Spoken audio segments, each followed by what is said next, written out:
देखो अभी आपने धर्म की बात करी तो ऑफ कोर्स कि भारत एक धर्मनिरपेक्ष राज्य है। यहाँ जी। पे हर धर्म को उतनी ही महत्व दी जाती है जितनी हम हिंदू या मुस्लिम कोई जो भी अपने धर्म को जी, देता जी, जी, जी, है ना? जी।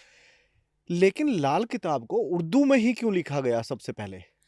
अच्छा, ये बताता हूँ, मैंने जैसे आपको बताया कि इसका जन्म 1939 में हुआ।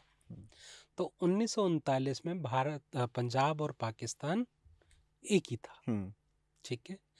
तो आप उस टाइम पे जो लिखी गई जो भी वसीयत भी बनती थी, कुछ भी बनता था, वो उर्दू में बनती थी, हुँ, ठीक है?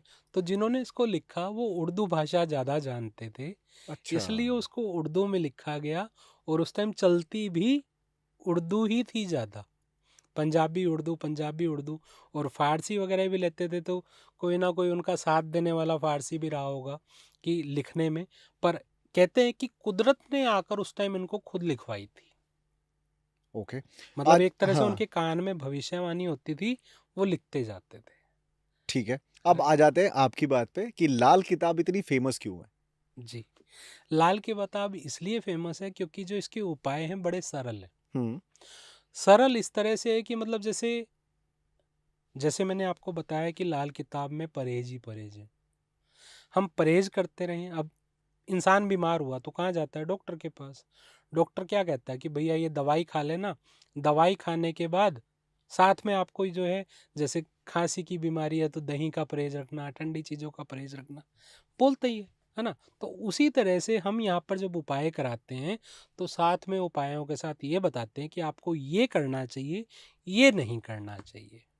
ठीक है, तो मैं ऑडियंस को भी बोल देता हूँ, एक डायरी और एक पेन लेके बैठ जाओ बिकॉज़ अगला जो डिस्कशन हमारा होने वाला है ना, वो आपसे रिलेटेड ही होने वाला है, ताकि आप अपने सारे प्लैनेट्स को, अपनी कुंडली को थोड़ा अच्छे से देख पाओ और समझ पाओ कि एग्ज़ैक्टली आपको क्या उपाय करना चाहिए।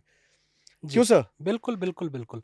क्योंकि लाल किताब के उपाय, और कहते हैं ना, लाल किताब की बात करते-करते, ये कुदरती किताब है।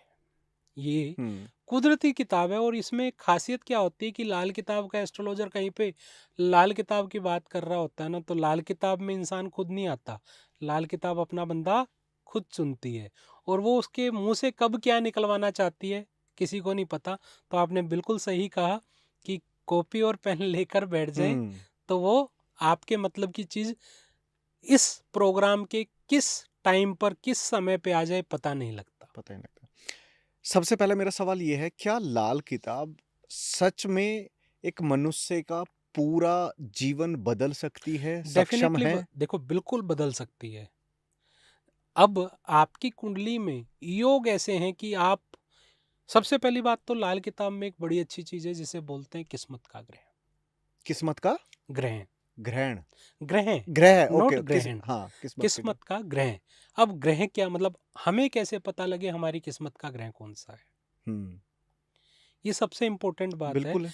हमें पूरी कुंडली में अगर अपनी किस्मत का ग्रह ढूँढना आ जाए, और मैं गारंटी और दावे के साथ कह सकता हूँ, जिसने अपनी कुंडली का किस्मत का ग्रह ढूँढ लिया और उस ग्रह के अकॉर्डिंग वो चलने लगा, उस ग्रह को संजो के रख लिया। हुँ, संजो के रखने का मतलब हुआ कि मतलब उस ग्रह की पालना करना शुरू कर दी, हुँ, ठीक है?